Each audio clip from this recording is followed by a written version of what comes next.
C'était une nuit calme dans un petit village français.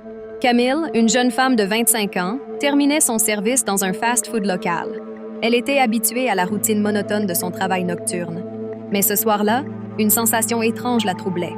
En sortant, elle remarqua que le parking était vide et l'odeur des frites grasses flottait encore dans l'air frais. Alors qu'elle marchait vers sa voiture, elle aperçut une ombre derrière un buisson. Son cœur s'emballa, mais elle se força à rester calme. C'était probablement juste un animal errant, pensa-t-elle. Elle monta dans sa voiture et verrouilla les portes, mais l'angoisse ne la quittait pas. La route qui la ramenait chez elle était déserte à mi-chemin. Son téléphone vibra. Un message. « Tu es belle ce soir. » Son sang se glaça. Elle ne connaissait pas le numéro. Paniquée, elle regarda autour d'elle, cherchant des signes d'une présence, mais rien ne semblait hors du commun. À chaque feu rouge, elle scrutait le rétroviseur, s'assurant qu'aucune voiture ne la suivait. Quand elle arriva enfin devant son appartement, elle se sentit soulagée. Mais cette tranquillité ne dura pas. En montant les escaliers, elle entendit un bruit derrière elle, un pas lourd, suivi de près. Camille accéléra le pas et atteignit sa porte, la claquant derrière elle.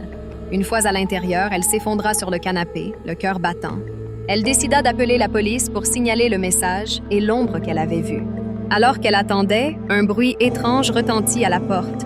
La peur s'empara d'elle et elle se figea, écoutant attentivement. Le bruit se répéta, quelqu'un frappait à sa porte. En tremblant, elle se leva et se dirigea lentement vers la porte. Elle regarda à travers le judas. Une silhouette masquée attendait, la tête baissée. Elle sentit une montée d'adrénaline. En se retournant, elle attrapa une chaise et la brandit comme une arme.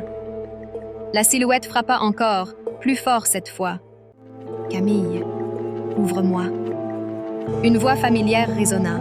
C'était son ami Lucas. Inquiet après avoir vu son état sur les réseaux sociaux, elle soupira de soulagement en ouvrant la porte, mais en même temps, elle était troublée. Comment savait-il qu'elle était seule?